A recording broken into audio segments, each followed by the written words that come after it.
Hi friends, welcome back to ఇది మన trendings. Friends, విషయం ఏంటంటే చాలా రోజుల నుంచి నాకు ఒక డౌట్ ఉన్నది. ఎందుకంటే అది మీతో క్లారిటీ తీసుకున్నామని. వైష్ణవిని అతి కిరాతకంగా చంపినటువంటి హరిబాబు ఇంకా జైల్లోనే ఉన్నాడు. కానీ అసలు వైష్ణవికి ఏం న్యాయం జరిగింది? ఏం న్యాయం జరగడానికి ఇంతమంది పోరాడారు అంటే ఎవరైనా అనిపోతే 3 రోజులలో మర్చిపోతారు అనేది మళ్ళీ ఒకసారి ప్రూవ్ చేశారు అన్నమాట. అమ్మాయిని 5 నెలల కడుపుతో ఉన్నాను తెలిసి కూడా అతి కిరాతకంగా కొన్ని రకాల మత్తు పదార్థాలు ఇచ్చి ఆమె సోహ తప్పంగానే కత్తితోని పెళ్లి చేసుకొని 100 నేను హ్యాపీగా చూసుకుంటా అని చెప్పేసి తిలకం దిద్దినటువంటి ఈ ప్లేస్లో 4-5 సార్లు కత్తిపోట్లు పొడిచి సో చేసినటువంటి ఇట్లాంటి కిరాతకుల్ని ఏ విధమైన శిక్ష పడాలి? ఎంతోమంది చాలామంది యూట్యూబర్లు పెడుతున్నారు వీడియోస్, పోతున్నారు, వాళ్ళ ఇంటి దగ్గరికి వెళ్తున్నారు, వస్తున్నారు, చేస్తున్నారు. అసలు అయితే నిజంగా నేను రీసెంట్గా ఒక వీడియో చూసిన వాళ్ళ ఇల్లు కూడా కాల్ చేసి వేరే దగ్గరికి వెళ్ళిరట. సో ఎందుకు వెళ్ళారు అనేది వాళ్ళ అన్నయ్య యొక్క ప్రతి ఒక్క వీడియో పెడుతూనే ఉన్నారు, నేను చూస్తూనే ఉంటాను. అమ్మాయికి న్యాయం చేయాలని చాలామంది ట్రై చేస్తున్నారు, కానీ మళ్ళీ మర్చిపోయారు. 3 రోజుల తర్వాత మళ్ళీ ఆ విషయాన్ని మర్చిపోయారు. దయచేసి నిజంగా అమ్మాయి చనిపోయినటువంటి వీడియోలు చూస్తుంటే, అమ్మాయి చేసిన వీడియోలు మంచి వీడియోలు చూసినప్పటికి కూడా ఎంతో చాలా హ్యాపీగా అనిపించింది నాకు. చనిపోయిన తర్వాత అమ్మాయి ఆ విధంగా చనిపోయిన స్థితిలో వస్తే మాత్రం తట్టుకోలేకపోయినా.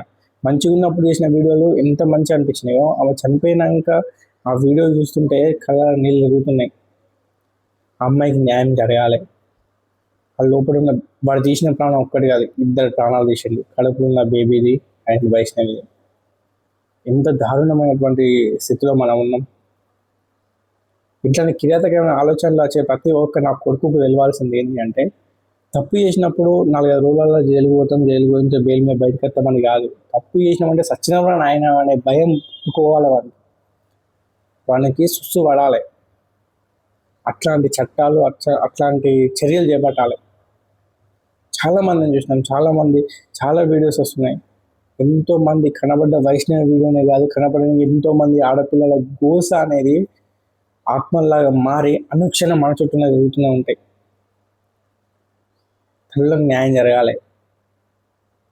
కొంతమంది వీడియోల కోసం పని పాట లేకుండా వాళ్ళ దగ్గరికి వెళ్ళి వీడియోలు తీసుకొని, వాళ్ళ ఇంటి వీడియోలు తీసుకొని, చనిపోయిన సమాధి వీడియోలు తీసుకొని వస్తున్నారు. ఓకే, మీరు అమ్మాయి గురించి ఎవరు మర్చిపోకుండా వాళ్ళ న్యాయం జరిగేదాకా పోరాడుతున్నారు, చాలా గ్రేట్. కానీ ఏం జరుగుతుంది అసలు? ఎంతవరకు న్యాయం వచ్చింది? ఎంతవరకు న్యాయం జరిగింది? నిజంగా ఏందండి ఇంత ఘోరం? ఒక ఆడపిల్లని ప్రేమించి 13 మంది అన్నయ్యలని ఒప్పించి, మీ చెల్లె నన్ను ప్రేమించకపోతే, మీ చెల్లెని నేను పెళ్లి చేసుకోకపోతే మందాగి చచ్చిపోతాను చూసి భయపెట్టి, మా చెల్లెను ప్రేమించిన అబ్బాయికి అయితే మా చెల్లె కూడా హ్యాపీగా ఉంటాయని చెప్పేసి వైష్ణవికి ఇష్టం లేకుండా అన్నయ్యలందరూ ఒప్పించి ఆ అబ్బాయికి ఇచ్చి మ్యారేజ్ చేసి, వానికి పని పాట లేకుండా వాని ఉద్యోగం కూడా పోతే ఇంటికి కూడా టైలర్ పెట్టి, అలా కిరాణా సామాన్ పెట్టి అమ్ముకొని బతుకుర్రా, మీకు నా బిడ్డ కంటే మీకేం ఎక్కువ, మీరు మంచిగా ఉంటా అని చెప్పేసి ఒక భూమి కొని ఆ తల్లిదండ్రులకు ఏం చెప్పుతాడు?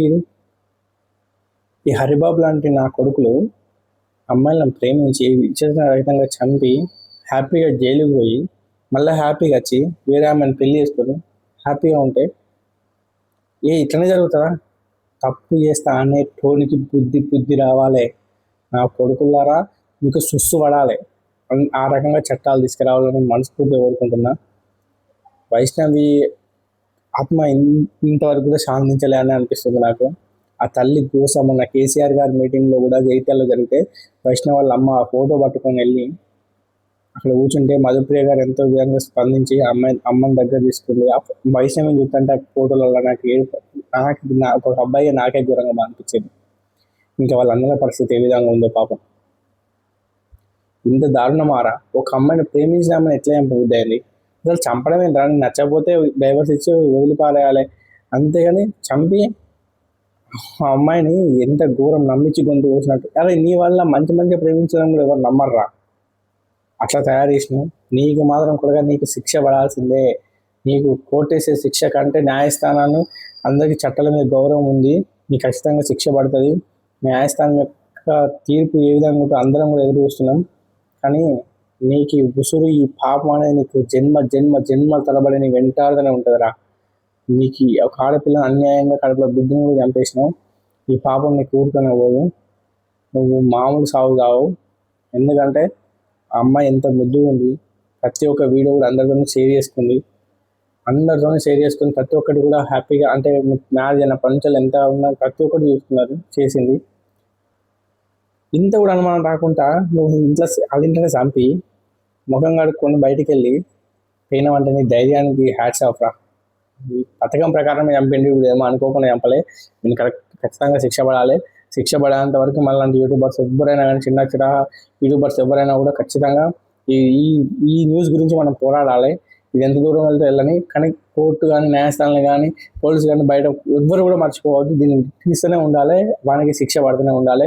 దయచేసి నేను గౌరవ ముఖ్యమంత్రి గారిని కోరుకునేది ఒకటే, వైష్ణవి గారికి న్యాయం చేయండి.